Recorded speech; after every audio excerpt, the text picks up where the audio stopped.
Oke. Sudah? Shalom, Bapak Ibu, sahabatku yang terkasih, PED Victory Sekina.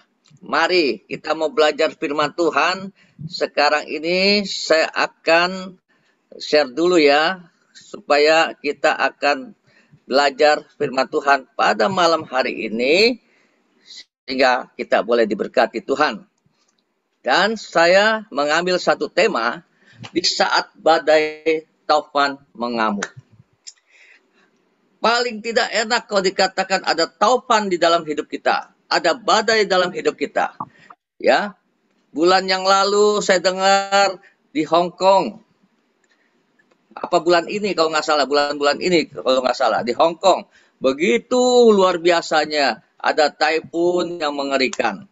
Dan kalau kita bagaimana menghadapi badai taufan ini yang mengamuk kadangkala di dalam kehidupan kita.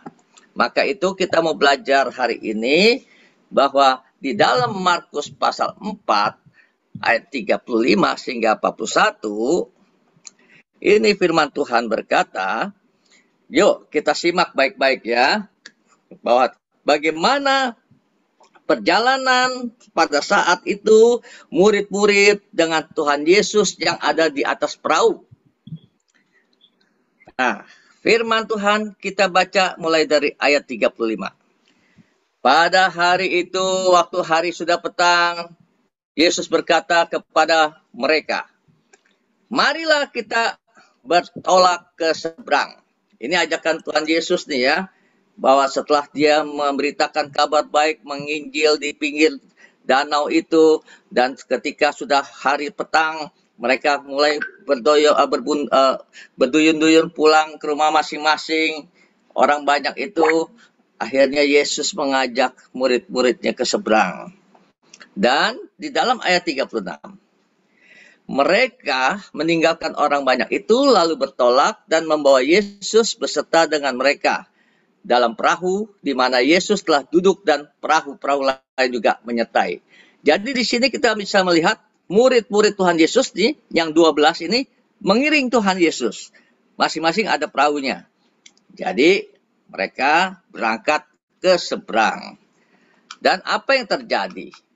Kita lihat ayat selanjutnya. Ayat 37 dikatakan apa? Lalu mengamuklah taufan yang sangat dahsyat, dan ombak menyembur masuk ke dalam perahu, sehingga perahu itu mulai penuh dengan air. Artinya, bahwa pada saat waktu berangkat tidak ada masalah, tapi baru di tengah perjalanan, tahu-taunya ada badai yang mengamuk. Taufan yang mengamuk yang sangat dahsyat, firman Tuhan katakan. Dan ombaknya menyembur masuk ke dalam perahu, sehingga perahu itu mulai penuh dengan air. Artinya apa? Ini satu musibah, satu bencana. Kalau didiamkan, bahwa kalau perahu sudah penuh dengan air, otomatis perahu itu akan karam tenggelam. Jadi saat itu mereka mengalami sesuatu yang mengerikan, yang tidak enak. Ayat 38. Pada waktu itu Yesus sedang tidur di buritan di sebuah tilam. Ya, tilam itu seperti apa ya? Kayak permadani gitu ya. Maka murid-muridnya membangunkan dia, berkata kepadanya, engkau tidak peduli kalau kita binasa? Jadi pada saat itu Yesus tidur di buritan dalam kondisi yang menakutkan. Air menyembur masuk, tapi tenang-tenang saja tuh Tuhan Yesus. Tidur di sebuah tilam.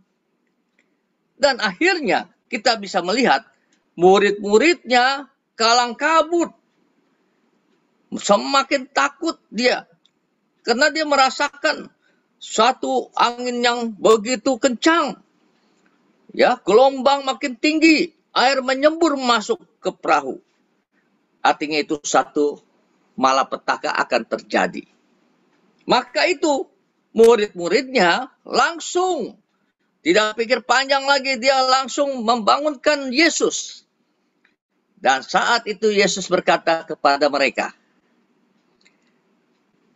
ya, di situ dikatakan bahwa murid-murid memohon pada Tuhan Yesus, dibangunkan dan berkata kepadanya, kepada Tuhan Yesus, Yesus, engkau tidak peduli kalau kita binasa.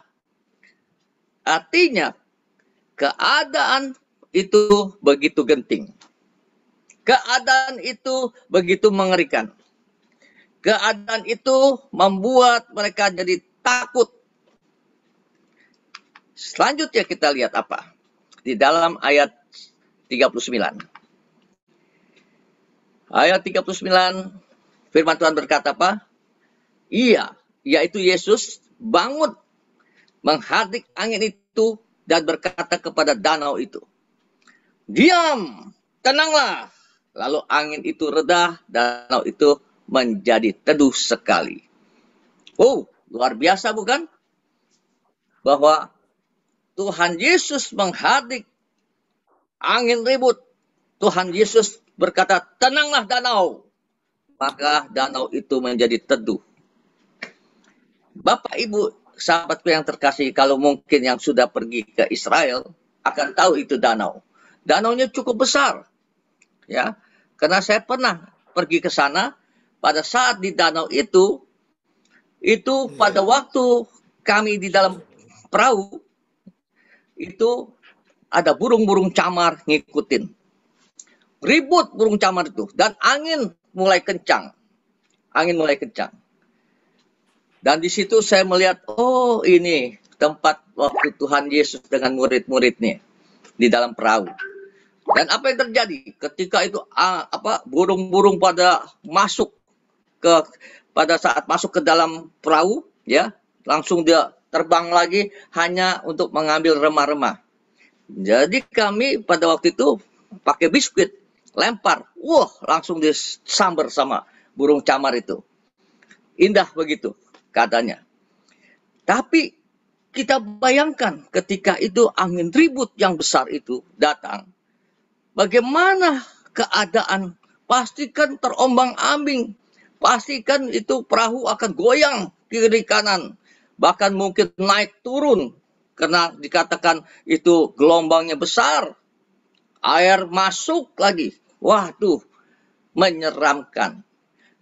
Jadi keadaan seperti itu, kalau boleh dikatakan, tidak bedanya kehidupan kita.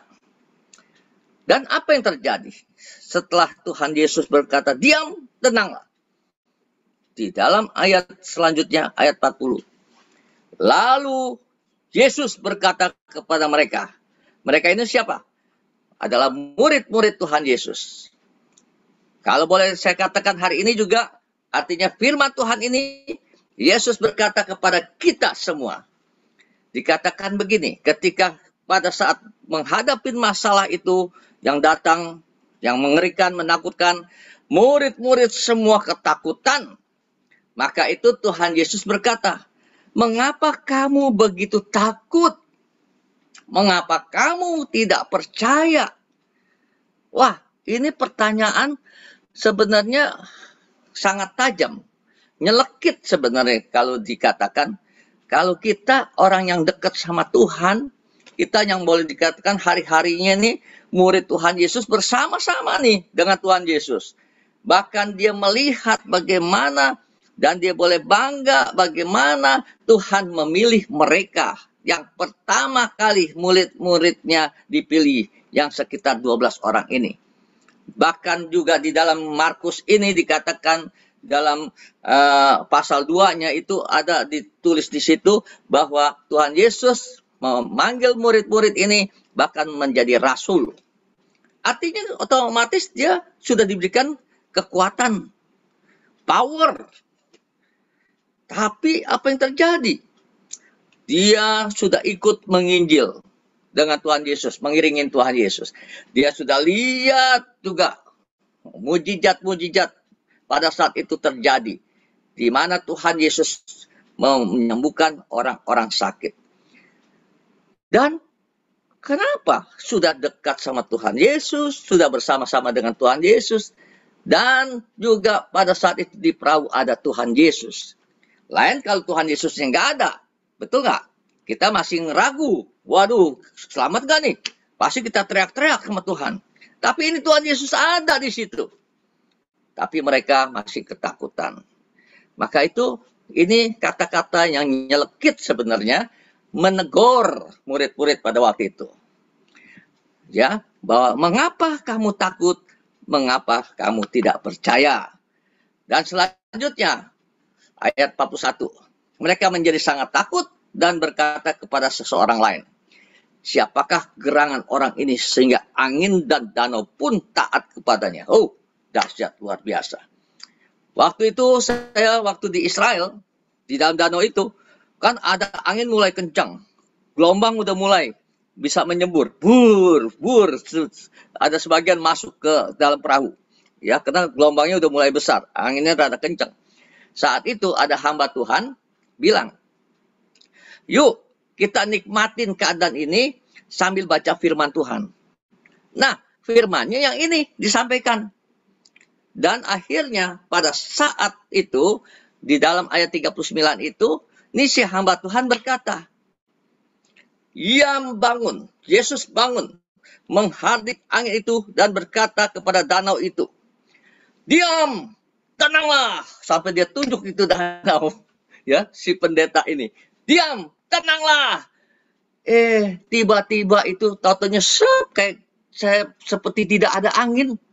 Tenang, sampai burung camarnya juga tenang melayang gitu, tidak ribut-ribut lagi. Tenang ngikutin perahu, dan perahunya juga dimatikan motornya. Ya. Motor boatnya itu dimatikan. Dan tenang syahdu. Waduh, luar biasa saya bilang. Ini nih rupanya nih. Seperti ini jangan-jangan tenang. Itu burung camar bisa melayang dengan tidak mengepak sayap. Tapi dia langsung mengambang gitu, gitu. Dan juga angin yang tadinya kencang, yang membawa gelombang itu air danau itu ada nyiprat naik. Jadi diam, tidak ada masalah, tenang.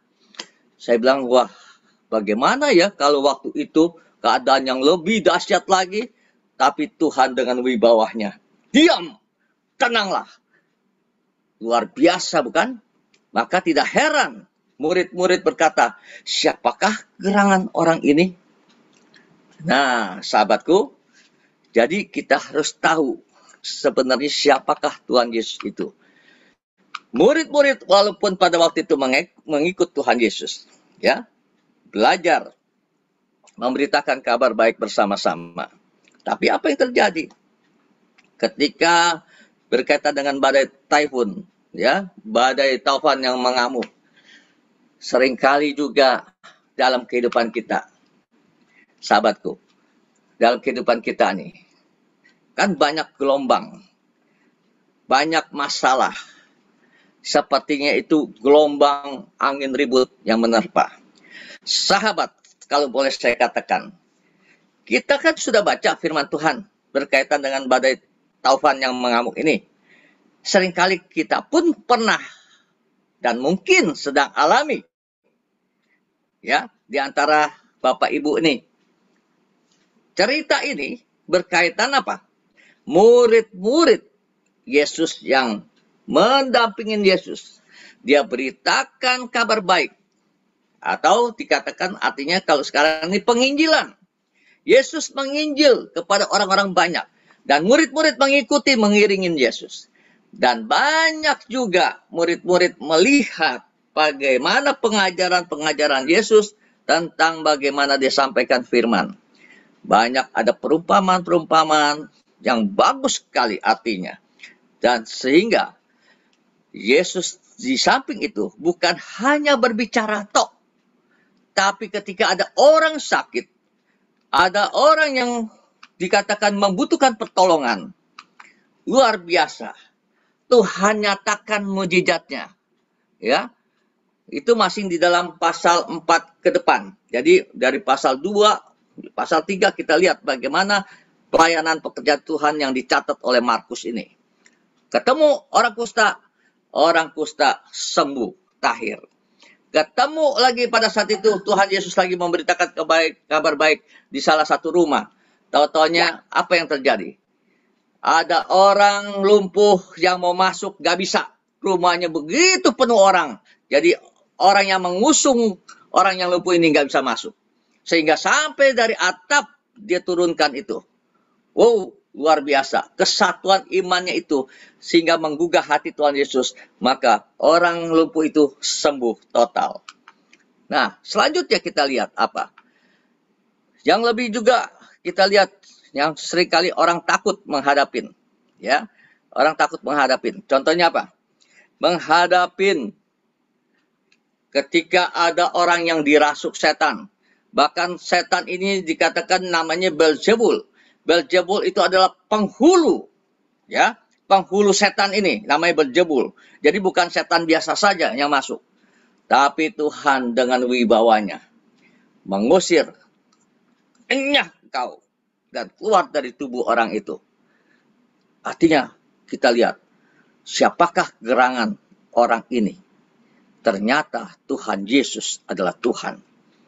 Sahabatku yang terkasih, jadi selanjutnya kita harus mengerti ketika kita sudah percaya sama Tuhan, kita harus tahu siapakah Tuhan itu. Jangan kita percaya hanya di mulut saja. Nah, tetapi walaupun murid-murid sudah melihat kuasa Yesus, bahkan menyaksikan langsung, kenyataannya apa? Saat hadapi badai, taufan mengamuk, tahu-tahu timbul ketakutan yang amat sangat. Kenapa? Itu harus kita tahu. Apa rahasianya? Cerita ini bisa saja dikaitkan dalam kehidupan kita. Apa yang sedang kita alami atau pernah kita alami, ketakutan yang amat sangat di saat alami badai hidup. Padahal mungkin kita adalah orang yang rajin ke gereja. Mungkin juga kita orang yang suka dalam persekutuan. Mungkin juga kita orang juga suka berdoa, bahkan jadi pendoa syafaat sekalipun. Bahkan boleh dikatakan gemar membaca firman Tuhan. Woi, ya, jemaat dari kumpulan grup dari PD Victory Shekina gemar membaca firman, bukan?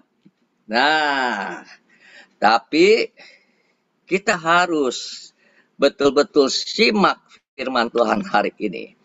Supaya apa? Supaya jangan sampai Tuhan bilang, mengapa kamu takut? Mengapa kamu tidak percaya? Jadi artinya Tuhan melihat iman kita, percaya kita, artinya bahwa kita masih ada keraguan. Murid-murid ketakutan. Dan apalagi Yesus tidur seolah-olah tidak mau tahu. Saya mau tanya, apakah Yesus tahu keadaan pada saat itu? Saya yakin pasti Yesus tahu. Maksudnya apa Yesus berdiam diri, bahkan sambil tidur dengan nyenyaknya? Sepertinya sekarang kita kalau menghadapi masalah, seperti Tuhan tidak menjawab. Jangan-jangan Tuhan tidur lagi. Ya. Nah, jadi maksudnya apa? Kita harus tahu bahwa ada kata kuncinya supaya apa? Diingatkan nih. Diingatkan ya. Bahwa ayat firman Tuhan ini bahwa Tuhan Yesus sedikit kecewa kepada murid-murid sehingga Tuhan Yesus berkata, "Mengapa kamu takut dan mengapa kamu tidak percaya?" Perkataan ini sangat tajam. Sepertinya Yesus kecewa dengan murid-muridnya. Kenapa? Kenapa? Karena dia itu sudah ya diperkatakan bahwa Tuhan Yesus pertama-tama dalam perkataan ini seperti kecewa karena dia sudah memilih nih. Dia sudah memilih murid-murid dari awal untuk menjadi murid yang khusus yang diakui oleh Tuhan Yesus, bahkan sampai dikatakan jadi 12 rasul. Tapi kenapa itu dia bisa masih ketakutan? Nah, terus kedua, padahal Tuhan Yesus itu sudah mengajak murid-murid memberitakan Injil supaya mereka belajar. tahu nih, Injil ada kekuatannya, Injil ini ada kuasanya. Dan yang ketiga, Yesus telah memperlihatkan, bukan hanya berkata tok, tapi dia praktekkan. Tuh, terjadi mujizat kesembuhan. Terus yang keempat, yang lebih-lebih lagi, Yesus sendiri ada di dalam perahu. Masih takut juga. Nah, inilah kadangkala kita yang dikatakan sudah dipilih Tuhan. Sudah dikatakan percaya sama Tuhan. Bahkan juga kita juga sebagai orang-orang yang dipilih Tuhan melayani Tuhan. Tapi pada saat kenyataannya menghadapi masalah, ya, seringkali kita pun demikian. Ya, sudah paham nih bahwa Yesus adalah Tuhan yang sanggup menolong, bahkan Yesus adalah juru selamat. Ya, saya mau tanya dulu, apakah benar jemaat teman-teman yang di grup ini sudah paham bahwa Yesus adalah Tuhan? Coba, kalau yang sudah paham, angkat tangan, lambaikan tangan. Lambaikan tangan. Kalau yang sudah paham Yesus adalah Tuhan. Ya, siapa yang sudah paham Yesus adalah Tuhan? Amin. Amin. Oke. Ya, amin. Nah, jadi yang ditutup kameranya nih, paham nggak nih? Yang kameranya ditutup, saya nggak lihat nih lambaian tangannya. Oke, otomatis paham ya, bahwa Yesus juga adalah juru selamat. Pantaskah kita masih ketakutan? Nah, itu pertanyaannya. Memang tidak dipungkiri ketika berhadapan dengan masalah, kita kadangkala kecut dan gentar. Namanya juga manusia, betul nggak? Tapi jangan salah, harus perlu dipahami, boleh takut itu ada, ya. Nah, ini pernah saya kesaksian pada waktu itu yang lalu, bahwa dalam kesesakan saya, akhirnya saya sampai sangat takut sekali. Tautannya saya nangis, saya serahkan sama Tuhan. Ada jari tangan yang tulis di dada saya. Dan itu menjadi kekuatan. Sahabatku, jadi pelajaran hari ini maksudnya bahwa dikatakan apa?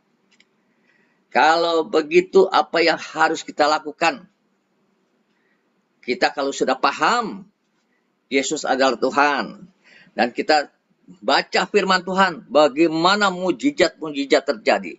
Dan bukan kata-kata tulisan saja, tapi bisa pada saat orang yang percaya mempraktekkan, terjadilah mujizat kesembuhan, mengusir setan, segala macam, kan ada buktinya.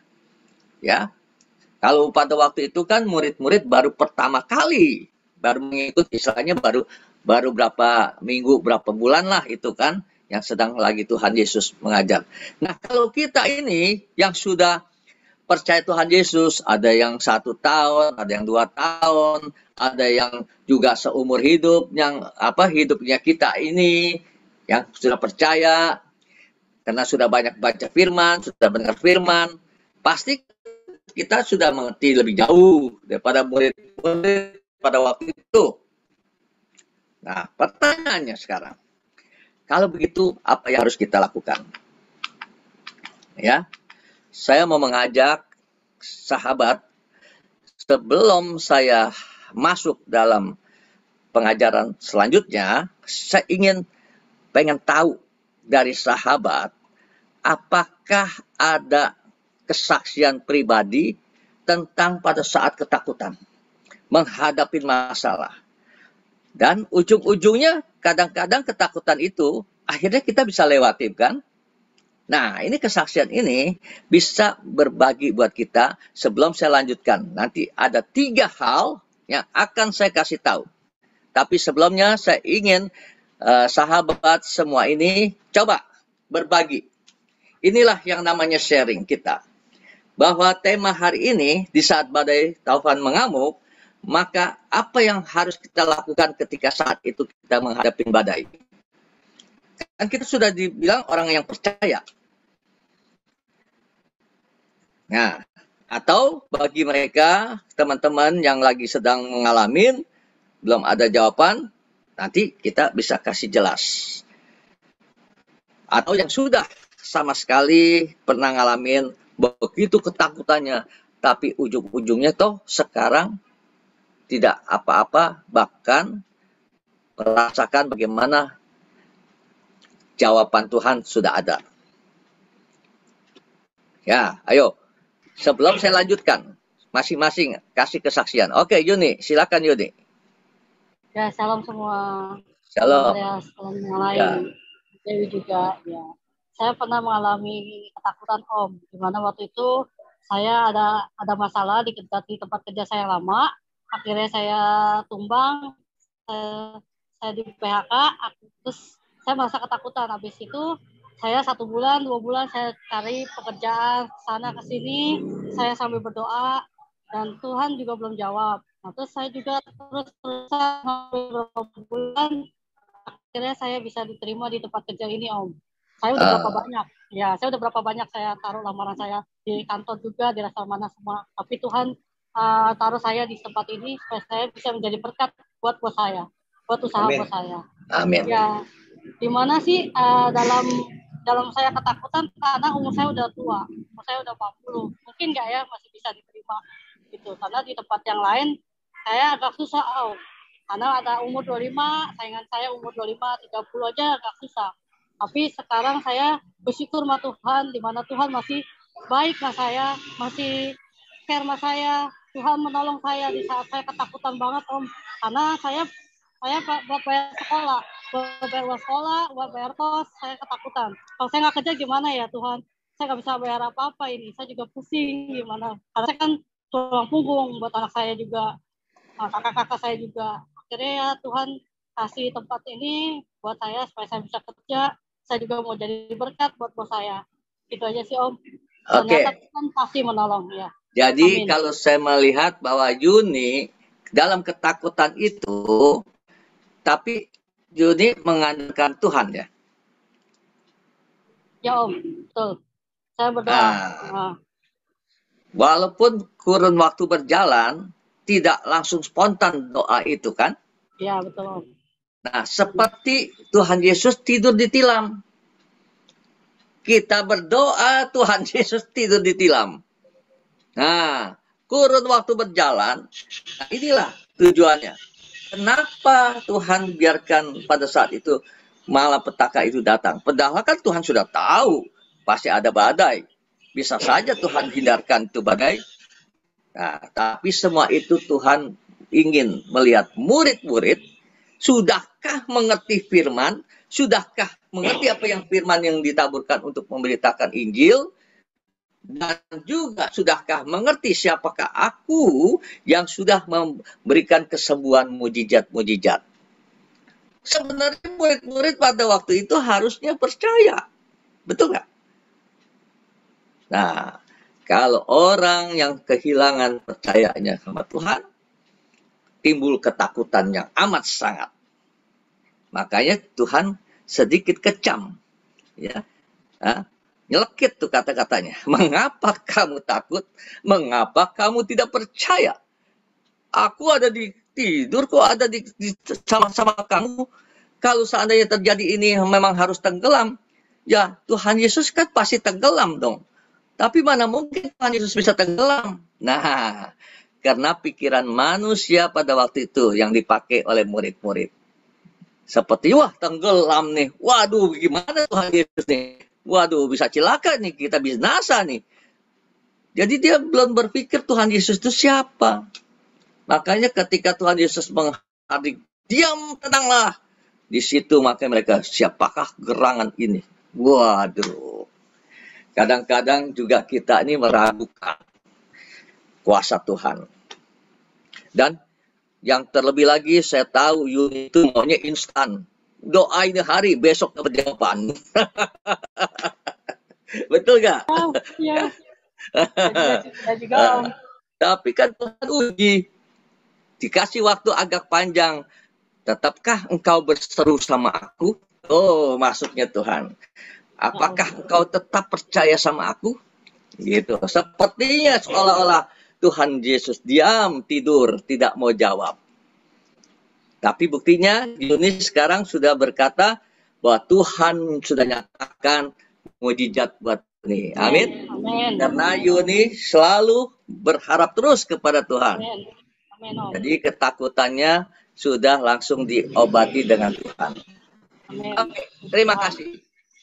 Oke, yang lain. Coba yang lain. Silakan. Siapa lagi yang mau berbagi? Ayo. Ayo pengalamannya. Siapa? Murti. Murti. Oke, Murti. Silakan Murti. Waktu itu saya kerja di pabrik. Terus takutannya ini, Pak. Karena kameranya bisa dibuka nggak, Murti? Kameranya supaya orang lihat, Murti. Halo semuanya. Itu dong. Murti manis ya. Oke. Nah, terus gimana? Aku kan kerja malam, jaga malam. Terus sebenarnya ya saya udah dikasih penglihatan itu salah. Ada yang salah. Pokoknya kamu teliti gitu. Nggak taunya salahnya itu udah 2 karung. 2 karung itu 50 kilo. Wow, luar biasa.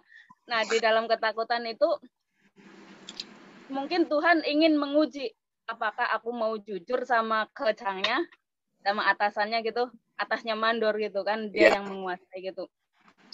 Apakah aku bisa jujur sama dia atau tidak? Kalau jujur bagaimana? Apakah aku diomelin atau enggak gitu? Aku udah takut begitu.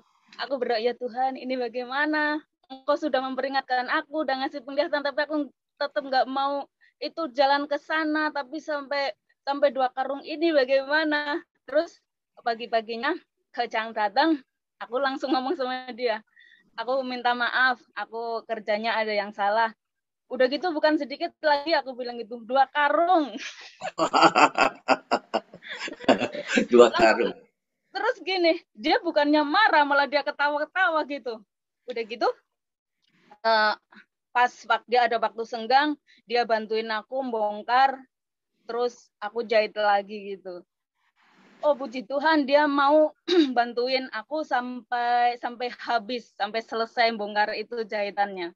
2 karung loh, 2 karung berapa? 50 kilo. Waduh. Iya, itu kan kalau aku nggak jujur sama dia, mungkin dia kan udah disetorin ke sana, terus akunya yang ngerjain, pasti aku yang kena potongan kan. Tapi karena aku jujur sama dia, jadi dia bantuin, nggak dibawa ke tempat lain untuk kasih warna, jadi kan belum ada kerugian gitu. Ya ruginya cuma benang aja itu 2 kilo 50 kilo itu. Tapi bersyukurnya ya itu dia mau bantuin aku bongkar sampai habis. Itu berarti di dalam ketakutan aku Tuhan masih menguji aku supaya aku bisa jujur atau enggak sama atasan aku gitu. Oke. Terima kasih Murti. Iya, itu adalah sesuatu yang Tuhan inginkan pada saat murid-murid berjalan dengan Tuhan Yesus beritakan firman kan. Firman-Nya itu kan penginjilan itu bahwa memberitakan kabar baik itu, dan juga mungkin ada banyak hal yang Tuhan Yesus ajarkan seperti kita baca firman. Nah, prakteknya murni ini ternyata Tuhan berkenan ketika bahwa mengaku bersalah dengan jujur. Biasanya umumnya orang ngumpet ketakutan itu. Ngumpet, ya kan? Iya. Tapi karena Murti sudah dipesan sama Tuhan, tapi masih ngeyel, kira-kira gitu ya. Tapi iya. Tuhan belanya kenapa? Karena Murti merasa menyesal. Mengaku. Terus mengaku kepada orang yang atasannya itu. Dan disitulah dilihat kejujuran kamu. Maka itulah kuasa Tuhan bekerja. Orang yang jujur Tuhan pasti bela. Ya, orang yang mengakui kesalahan itu adalah orang yang berjiwa besar. Jadi yang tidak menyimpan kesalahan, maka itu Tuhan berkenan sekali. Ya, amen. Tidak heran kalau Murti dijawab Tuhan, sehingga bayangkan kepala mandor itu sebenarnya pasti caci maki bukan? Iya. Apa sih kamu bodoh, tolol dan segala macam. Tapi malah dibantu Murni, ya. Murti dibantu sampai selesai menyelesaikan itu. Kenapa? Karena Murti satu, hatinya takut Tuhan. Dua, Murti selalu bertanya sama Tuhan, ya. Ketiga, saya lihat Murti itu dengan mempunyai sikap kejujuran. Maka itu tidak heran kalau Tuhan nyatakan mujizat dari ketakutan Murti dibuat menjadi sukacita. Amin. Amin. Haleluya. Karena satu senjata itu jujur. Kepada siapapun kita harus jujur itu. Benar. Oke. Terima kasih Murti ya. Tuhan Yesus berkati. Ada lagi siapa nih sebelum saya lanjutkan nih? Ayo, siapa mau berbagi pengalaman-pengalamannya? Sumiati, bagaimana Sumiati? Ada pengalaman apa nih? Ya. Ada pengalamannya? Saya belum sih Om. Kalau kertas. Ya. Kenapa? Belum. Ya. Oh, belum ada kesaksian maksudnya. Hendi Setiawan tuh kayaknya tuh mau bicara tuh. Ya, oke. Siapa tadi? Hendi Setiawan tuh kayaknya mau bicara. Ah, Hendi. Oke, Hendi. Silakan ya. Hendi. Ini kawan lama kita nih. Waduh, sudah lama tak bersuah nih. Shalom semuanya. Shalom.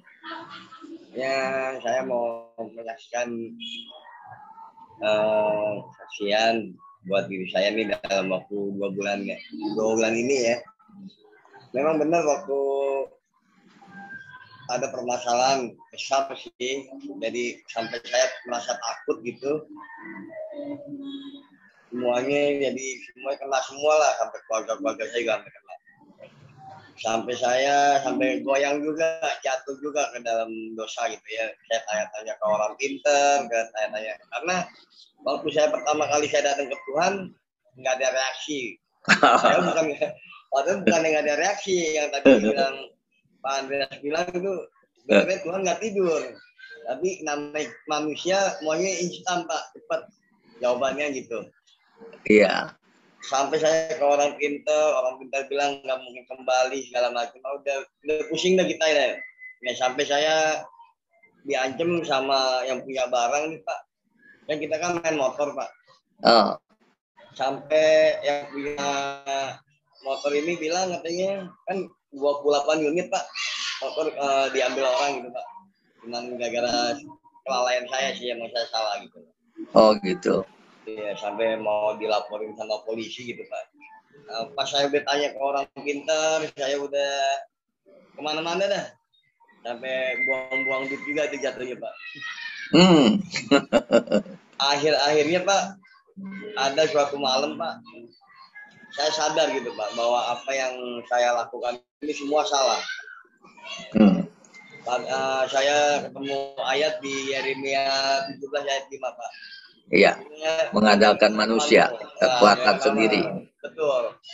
Di situ saya tersungkur Pak, saya nangis sama Tuhan. Saya bilang, Tuhan ampuni saya Tuhan. Saya udah mencong jauh lah. Saya sama manusia segala macam. Nah, saya serahin semua kekhawatiran saya semua. Di situ juga saya dikasih ayat lagi Pak. 1 Petrus 5 ayat 7 Pak, ya kan? Serahkanlah segala kekhawatiranmu sebab Dia yang memelihara kamu kan gitu. Ya. Saya menangis kuat-kuatnya Pak. Saya bilang Tuhan, ini permasalahan saya nih Tuhan. Segala sesuatu ini saya serahkan sama Tuhan deh. Saya sampai nangis sampai udah nggak bisa berbuat apa-apa lagi Pak ya Pak. Udah pasrah juga gitu. Tapi pas saat itu Tuhan berkehendak lain. Ketika 2 hari, ternyata titik terangnya ada Pak. Oh. Saya bilang puji Tuhan, saya bilang bahwa motor itu ada di Tanjung Priuk Pak, mau dibawa ke Lampung. Nah, Sampai begitu pun saya udah merasa senang tuh Pak ya. Sampai ketemu motornya Pak 28 unit, nggak ada sedikit pun yang hilang atau segala macam. Saya bilang Tuhan memang luar biasa ya, dalam hati saya gitu. Sampai saya pulang, saya bersyukur sama Tuhan, saya mohon sama Tuhan, saya bilang terima kasih Tuhan, Tuhan udah bantu saya segala. Apa yang saya pikirkan Tuhan udah disediain semua Pak. Amin. Jadi segala permasalahan apapun ini saya juga, wah udah nggak bisa ngomong dengan kata-kata Pak. Kalau memang bilang Tuhan baik, saya komplain Pak. Tuhan sangat-sangat baik Pak. Amin. Gitu. Luar biasa. Luar biasa Tuhan memang. Jadi Tuhan mau nih Pak dalam kehidupan kita, bukannya pencobaan ya Pak ya, yang dimaksud pencobaan itu bukan, tapi Tuhan mau kasih kita proses Pak. Ujian. Proses ini kita bisa ujian. Proses ini kita bisa laluin nggak? Kita selalu bersama Tuhan nggak?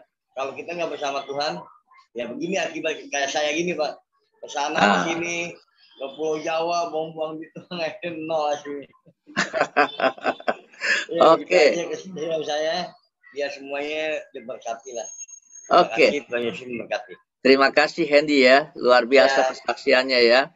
Nah, itu sama juga kita bisa melihat bahwa di mana murid-murid ya yang sudah percaya ikutin Yesus. Kayak Hendy juga sudah percaya sama Tuhan Yesus. Betul nggak Hen? Ya, sudah percaya sama Tuhan Yesus dan sudah tahu baca firman. Murid-murid juga begitu. Betul, nah, apa yang terjadi kesaksiannya? Bahwa mereka pada saat menghadapi masalah ketakutan. Betul nggak? Nah, kalau Hendy kan kadang-kadang itu bahwa apa yang dilakukan itu dengan secara kekuatan sendiri. Betul. Pikiran kita sendiri. Betul, Pak. Ya, kekuatan manusia dan kekuatan kita. Makanya terkutuklah dikatakan orang yang menghadapkan orang lain sendiri kepada manusia dan jauh lagi daripada Tuhan. Masa tanya dengan orang paranormal atau dukun? Nah, nggak bedanya murid-murid saat itu dia merasa pakar, ya, pakar nelayan. Wah, dia biasa hari-harinya menghadapi gelombang segala macam. Dia nggak takut. Tapi pada saat itu, waduh, dia bilang apa? Badai mengamuknya begitu dahsyat. Jadi dia sepertinya, wah, baru pertama kali nih dapat yang satu dahsyat. Dan Tuhan Yesus diam, tidur aja enak, enjoy saja tidur dengan ditilam itu. Nggak bedanya pada saat Hendy juga, waduh, bagaimana nih kesibukan sini sana cari jalan. Tapi kan sia-sia, Hendy bilang kan. Nah, ketika Hendy datang kepada Tuhan, ada firman datang. Betul ya?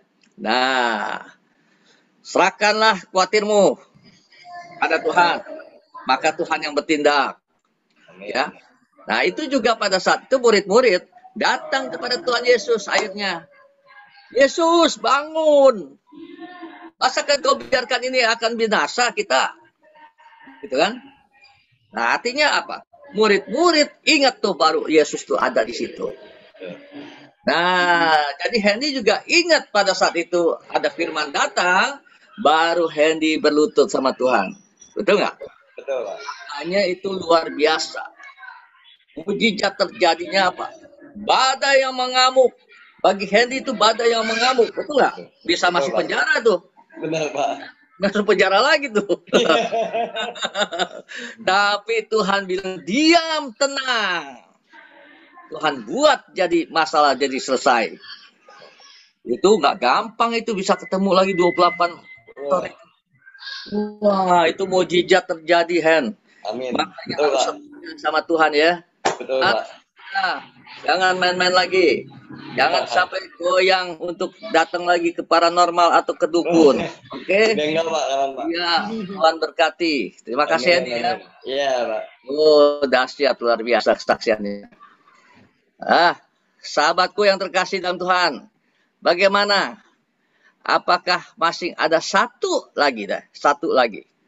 Sebelum kita akan belajar firman Tuhan ini, ada 3 hal nanti saya akan bahas bagaimana menghadapi badai pada saat mengamuk dalam kehidupan kita. Ada yang bisa mau lagi? Mau sharing? Cik Gyok Mei, apa kabar Cik Gyok Mei?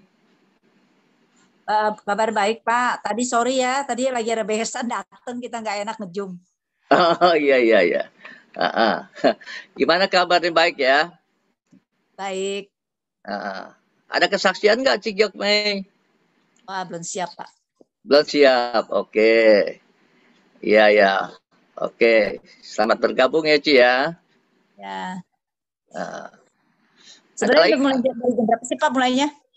Ya, Mulainya dari jam berapa sih? Jam 6.30 ya? apa maksudnya? Mulai ibadahnya jam berapa? Mulai ngejum? Oh, jam 18.30 dibuka linknya, tapi jam 19 tank kita mulainya. Oh, Gitu.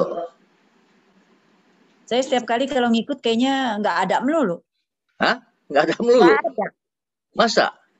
Iya, jam 18.30 kata sudah selesai. Ya udah. Oh, saya nggak itu ikut. yang hari Minggu. Itu yang hari Minggu, bener. Kalau hari Minggu itu jam 4 sore, jam 16. Jam 16, jam 18 selesai. Iya, 18.30. jam 18 selesai. Nggak tahu saya makanya bingung ngeliatnya ini. Oh, Tadi gitu ya. sengaja. Ada 2 hari Jumat ini adalah sharing. Firman Tuhan belajar sambil sharing. Terus sambil kasih testimoni kesaksian seperti ini. Nah, ini hari Jumat, ya, hari Jumat. Jadi kita bisa berdialog 2 arah. Tapi kalau hari Minggu adalah ibadah raya. Jadi kita mendengar khotbah. Ya. Gitu ya. Oke, kasih ya Pak. Oke, Tuhan berkati. Oke, selanjutnya kalau begitu sekarang kita akan lanjut ya, masuk dalam persoalan kita belajar firman Tuhan ya. Saya akan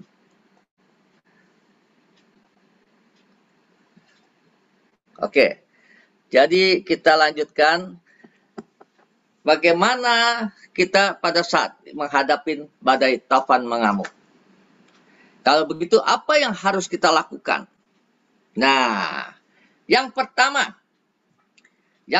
ini ketika badai datang dalam kehidupan kita. Apa badai itu? Macam-macam.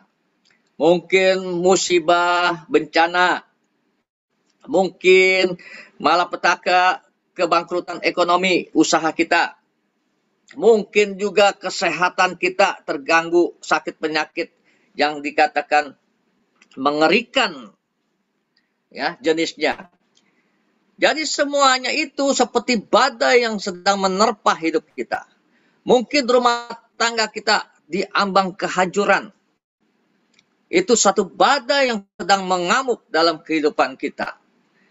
Nah, bagaimana kita sebagai orang yang percaya? Bapak, Ibu, sahabat yang terkasih dalam Tuhan. Ketika saya pelajarin firman Tuhan ini, bahwa ketika badai taufan itu mengamuk, Yesus sampai berkata, mengapa kamu takut dan mengapa kamu tidak percaya?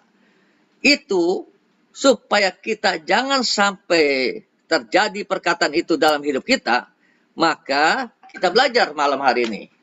Jadi saya mau kupas, yang pertama adalah jangan melihat masalah itu lebih besar dari iman percaya kita kepada Tuhan. Ingat, Tuhan yang kita percaya ini, Tuhan yang dahsyat. Tuhan yang bisa menghardik segala masalah persoalan. Badai taufan mengamuk pun diam dan tenang. Nah, kita harus percaya itu. Maka itu, pertama-tama, jangan melihat masalah itu lebih besar daripada iman percaya kita kepada Tuhan. Catat baik-baik. Ya. Apapun yang kita hadapin hari-hari. Masa depan kita masih buram. Jangan takut. Percaya Tuhan menjadi pembela kita. Yang penting hidup kita harus benar. hidup yang betul-betul percaya. Yang kedua, jangan lupa kita sudah diberi otoritas kuasa sebagai anak-anak Allah. Nanti saya jabarkan kenapa dikatakan bahwa kita sudah diberi otoritas kuasa. Banyak anak Tuhan yang walaupun rajin ke gereja, tapi dia tidak mengerti bahwa dirinya ada kuasa. Ketika menghadapi masalah atau apapun, ketakutan dulu yang dia lihat. Ya. Nah, padahal dia bisa. Dengan doa berkuasa, maka dia juga ada kekuatan kuasa Tuhan. Nah, makanya kedua ini, jangan lupa kita sudah diberi otoritas kuasa Tuhan. Yang ketiga, jangan pernah ragu atau bimbang. Gak bedanya si Hendy tadi, Hendy Setiawan. Tuhan kagak jawab-jawab doaku ini. Nah, mulai ragu dan bimbang sehingga dia bertanya kepada dukun. Tuh, tapi apa yang terjadi? Makin gelisah hidupnya, makin seperti buram. Tidak jelas persoalannya. Tapi ketika dia datang kepada Tuhan, Tuhan langsung bisa kasih lihat. Dah, langsung bisa ketemu. Itu mujizat Tuhan luar biasa itu. Oh, dahsyat itu. Ya. Nah, selanjutnya. Jadi 3 hal ya. Kita belajar malam hari ini 3 hal ya. Catat baik-baik ya. Jadi bagian pertama tadi apa? Masih ingat yang saya tulis tadi? Jangan melihat masalah itu lebih besar dari iman percaya kita kepada Tuhan. Jadi iman kita ini harus lebih besar. Ketika melihat masalah, oh masalah kecil kau. Gitu. 13.000. Hah? 14 gue lagi. Nah, jadi masalah itu kita boleh bilang kecil kau. Karena aku punya Tuhanku yang lebih besar. Begitu. Nah, maksudnya apa nih?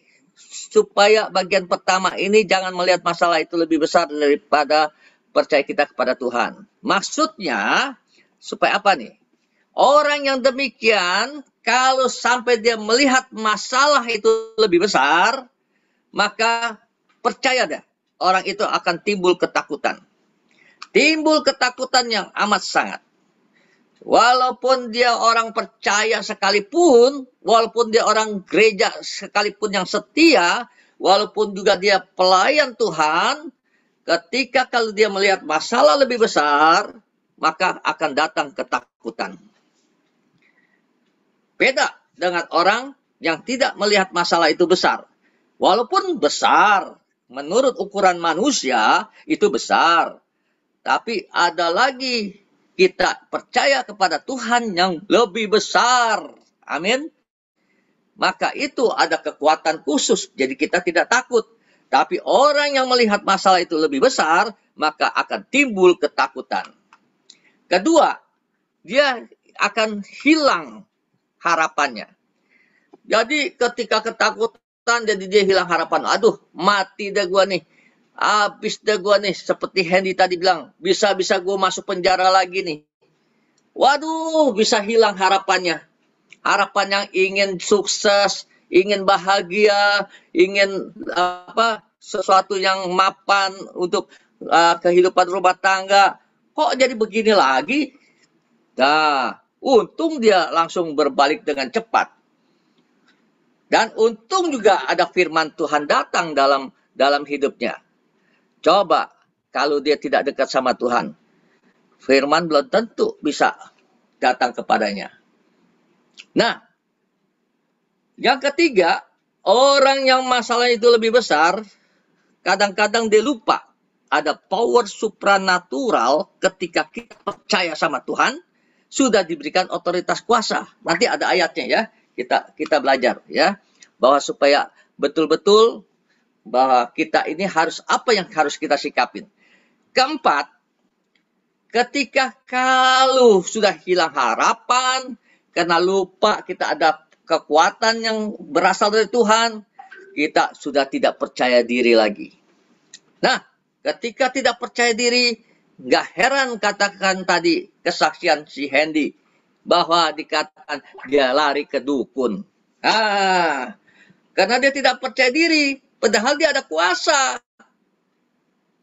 Coba kalau dia dari awalnya, mungkin lebih cepat ketemunya.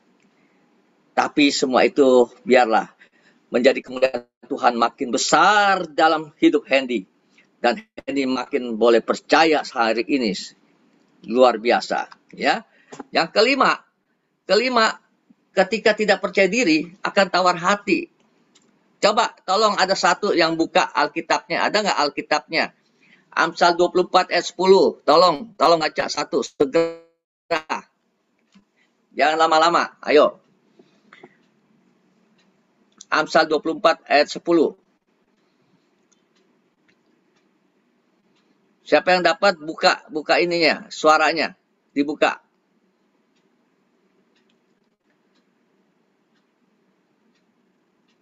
Ada yang dapat? Bantu. Amsal berapa, Pak? Amsal pasal 24 ayat 10. Ini ada nih di layarnya, kelihatan nggak di layar? Kecil-kecil, Pak. Oh ayat ya. 10 ya, Pak? Amsal 24 ayat 10 ya. Ya, jika engkau tawar hati pada masa kesesakan, kecillah kekuatanmu. Nah, jika engkau tawar hati dalam masa kesesakan. Masa kesesakan itu apa? Yang menakutkan. Waduh, kita tertekan, rasa beban berat. Terus akhirnya kita tawar hati. Karena seperti Tuhan belum jawab. Tuhan kok nggak jawab ya? Kok Tuhan diam aja? Ya, sempat Hendy jadi kecewa sama Tuhan. Sehingga dia cari dukun. Nah, sebenarnya bukan tambah kekuatan dalam dirinya, malah jadi tambah kecil kekuatannya. Bagaimana kalau orang yang kecil kekuatannya, hidupnya pasti merana, hidupnya pasti susah, hidupnya pasti gelisah, hidupnya pasti tidak ada damai. Maka itu, ingat baik-baik. Yang pertama, jangan melihat masalah itu lebih besar, ya. Jangan melihat masalah itu lebih besar. Tapi kita harusnya apa? Berkata, Tuhanku lebih besar. Amin. Selanjutnya, supaya tahu, padahal sudah jelas ada firman Tuhan yang berkata, ya, masih ingat gak? Ada yang ingat gak? 1 Korintus pasal 10 ayat 13. Apa bunyinya? Ayo. Ini kapan waktu saya akan adakan kuis nih. Siapa yang bisa jawab dapat 50.000 atau sampai 100.000. 1 Korintus 10 ayat 13. Ayo. Siapa yang hafal? 1 Korintus 10 ayat 13.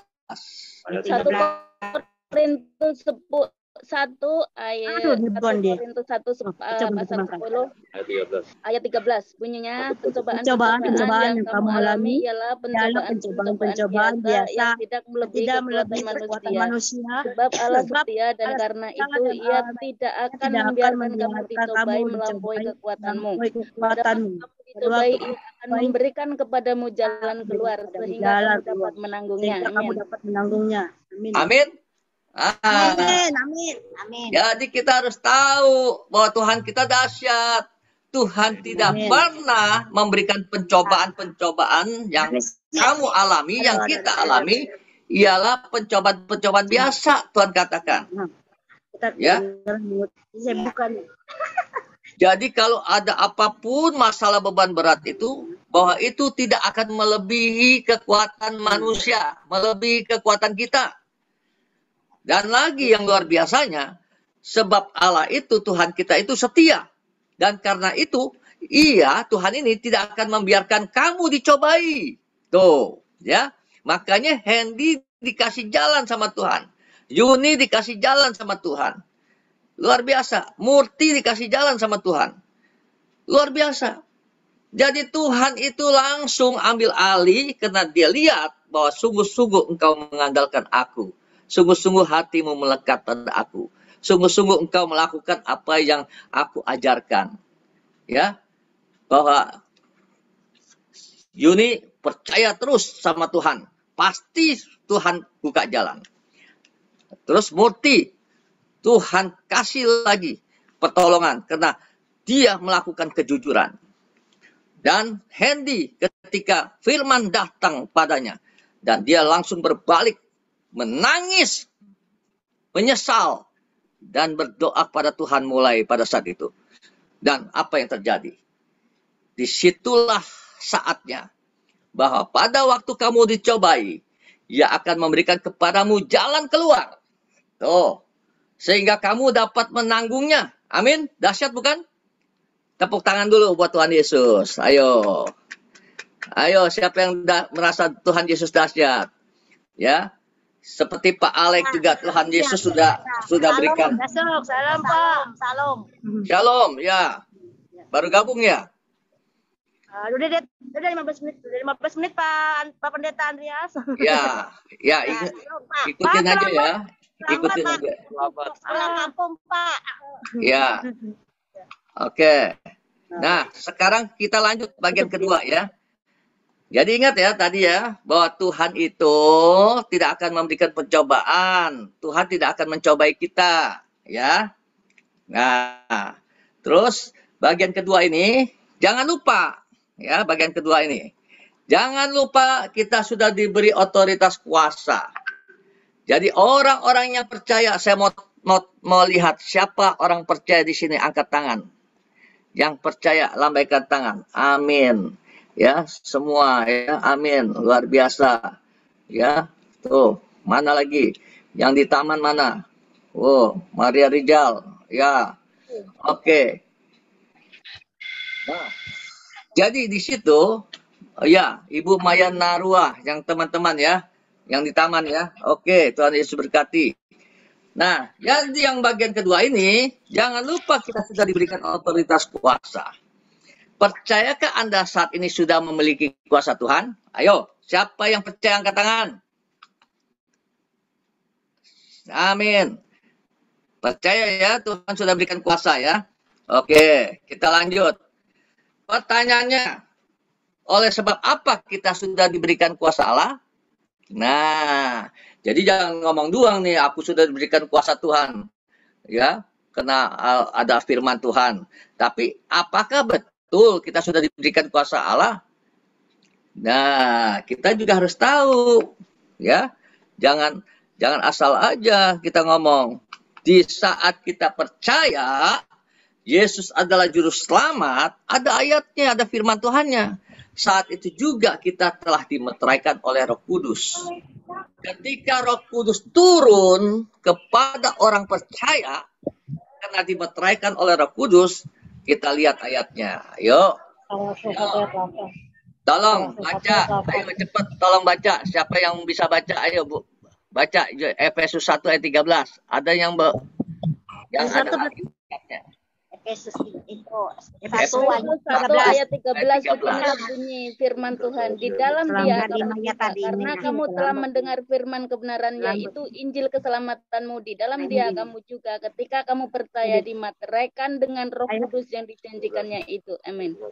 Nah, jadi di dalam Dia itu maka Tuhan Yesus sudah berikan Roh Kudus, dimeteraikan Roh Kudus.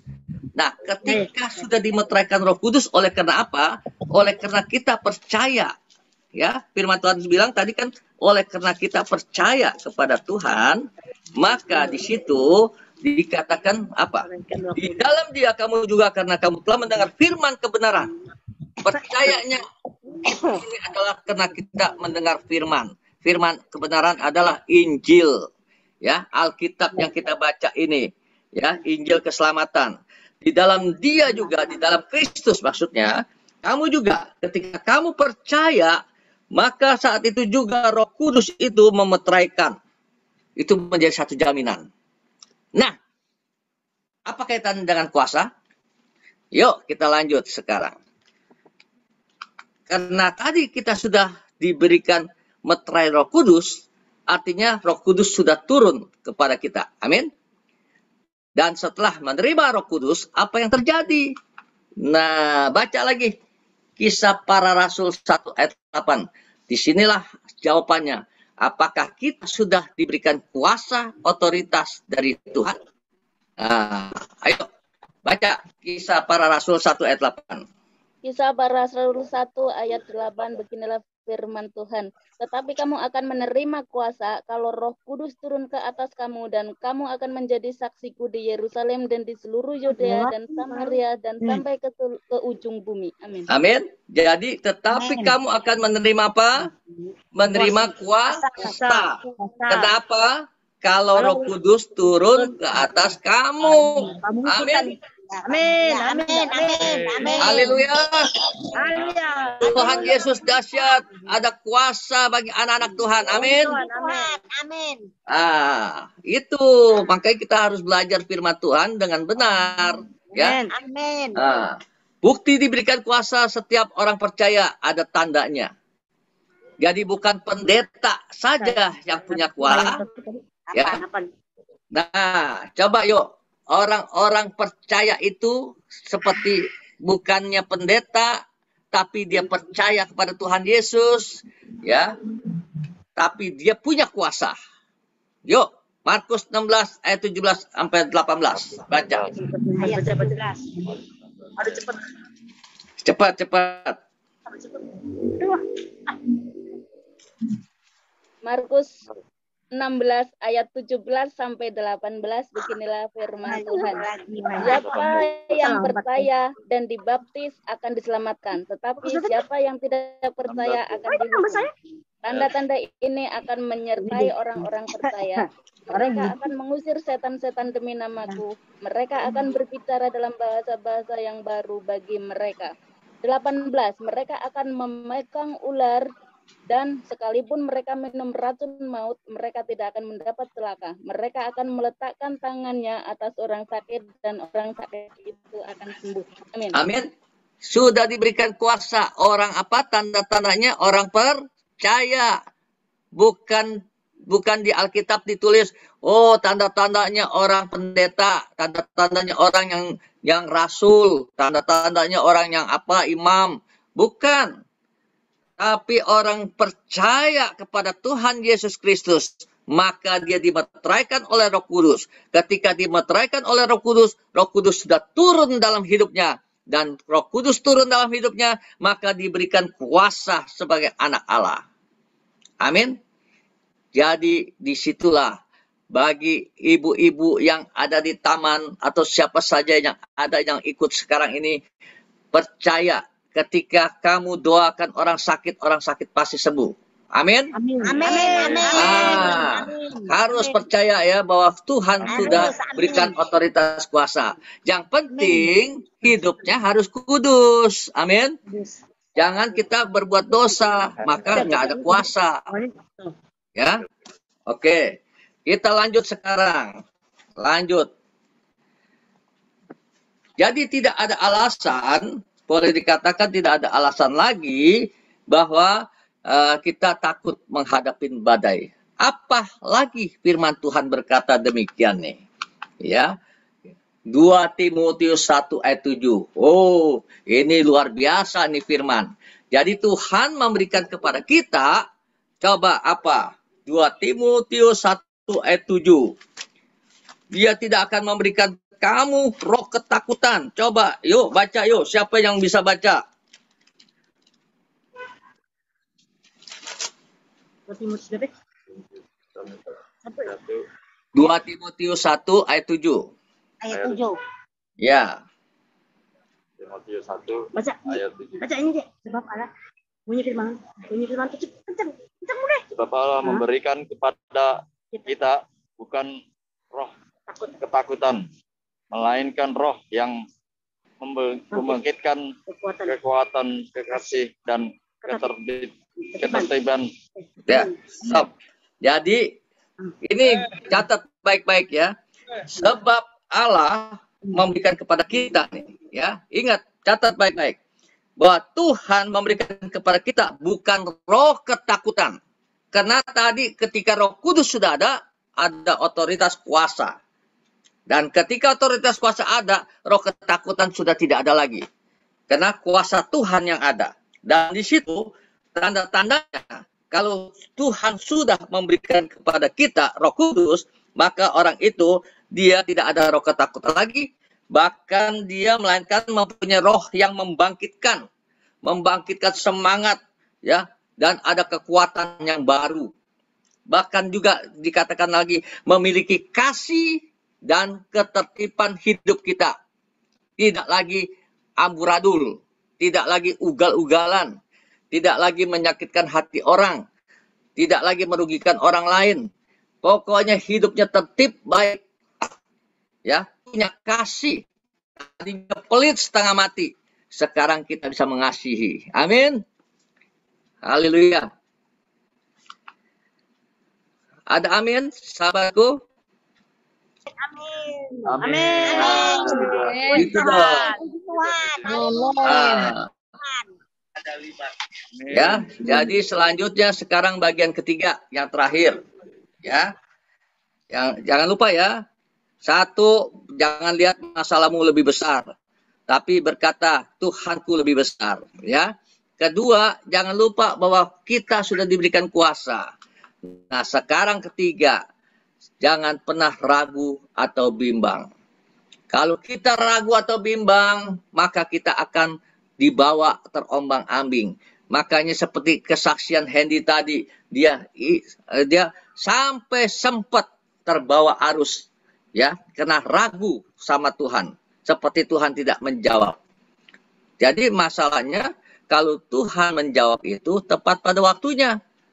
Tuhan menjawab itu, ya, jangan kita minta seperti instan. Gitu. Jangan kita seperti makan Indomie. Langsung cepat berasa. Jangan. Tapi ayo kita lihat firman Tuhan ini. Kalau orang yang ragu atau yang bimbang, apa yang terjadi dalam hidupnya? Dia yang pertama-tama, dia merasakan terombang-ambing kian kemari. Nggak menentu. Kesini nggak ya? Apa betul nggak di sono ya? Jangan-jangan melalui itu dah. Orang paranormal itu atau dukun itu. Terombang-ambing.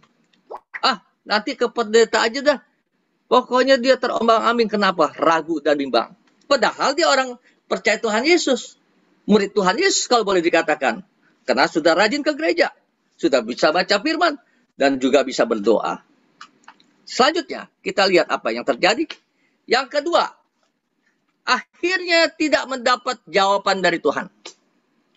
Orang yang ragu dan bimbang tidak akan mendapatkan apa-apa. Firman Tuhan katakan.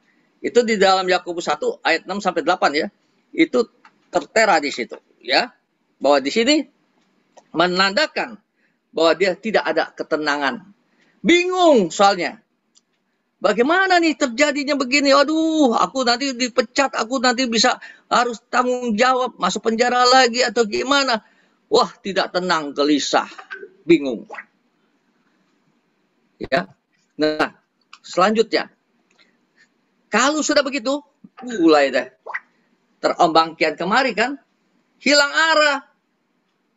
Maka tidak heran orang itu jadi kayak orang linglung. Ya. Bahkan juga makin hari makin tertekan dan dia frustasi. Nah, ingat baik-baik, ini puncaknya orang yang ketakutan, yang bimbang ragu ini. Puncaknya frustasi. Tahu ciri-ciri orang frustasi? Dia tiba-tiba lagi diam-diam bisa ngomong sendiri dan bisa ketawa sendiri.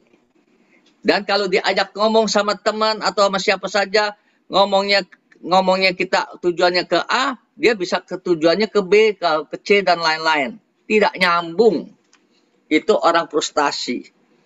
Pokoknya orang frustasi kelihatan gelisah. Orang frustasi itu tidak pernah pas kalau kita berbicara sama dia. Karena dia sudah timbul parno. Ya, parno. Ya. Parno ini artinya saya ungkapkan dengan timbul ketakutan yang amat sangat. Nah, inilah bagian ketiga ini. Jangan pernah ragu atau bimbang ketika menghadapi badai mengamuk dalam hidup kita. Percaya Tuhan pasti buka jalan. Percaya kita akan menang. Percaya kita akan dipulihkan. Amin. Siapa yang percaya angkat tangan? Ayo. Amin. Amin. Amin. Amin. Haleluya. Nah, Haleluya. sahabatku, Tuhan. ya harus andalkan Tuhan betul. Amin. Nah, Amin. jadi akhirnya semuanya itu firman Tuhan hari ini berkata, ketika menghadapi badai taufan mengamuk, ingatlah, jangan sampai Tuhan Yesus kecewa kepada kita. Amin. Nanti Tuhan Yesus bilang, mengapa kamu takut, hai engkau yang sudah mengikut aku dan percaya pada aku? Mengapa engkau tidak percaya kalau aku ini berkuasa untuk menolong kamu? Karena itu dari sikap kita, Bapak, Ibu, sahabatku. Kalau 3 hal ini kita lakukan, percaya dah bahwa kita jangan melihat masalah itu lebih besar. Tapi kita boleh berkata, Tuhan kita lebih besar. Yang kedua, ingat bahwa kita sudah diberikan kuasa Tuhan. Jangan sampai lupa Tuhan sudah berikan otoritas. Jadi kita tidak ada lagi roh ketakutan. Yang ketiga dikatakan apa? Jangan ragu dan bimbang dalam menghadapi masalah ini. Karena masalah ini boleh datang. Tadi si Hendy berkata, itu sama juga ujian. Ujian Tuhan sedang menguji kita. Sejauh mana kita percaya sama Tuhan hari-hari ini.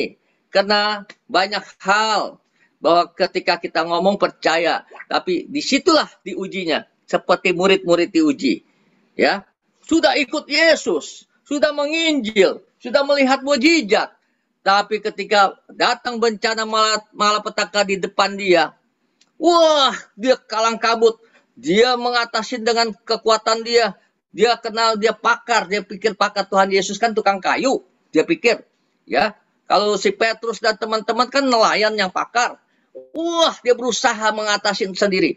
Tapi apa yang terjadi? Makin mengamuk itu badai. Nah, yang lucunya Yesus diam, tenang, tidur di tilam. Itu mempertandakan kalau kita pakai kekuatan sendiri, pakai akal pikiran kita sendiri.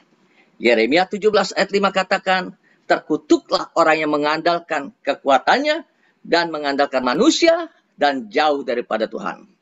Untung saat itu murid-murid langsung menghampirin Yesus. Yesus, mengapa engkau tidak bangun? Ini apakah kita akan kau biarkan kita binasa? Nah, Tuhan sudah tahu. Maka pada saat mereka berseru, Tuhan baru ambil alih. Diam, tenanglah.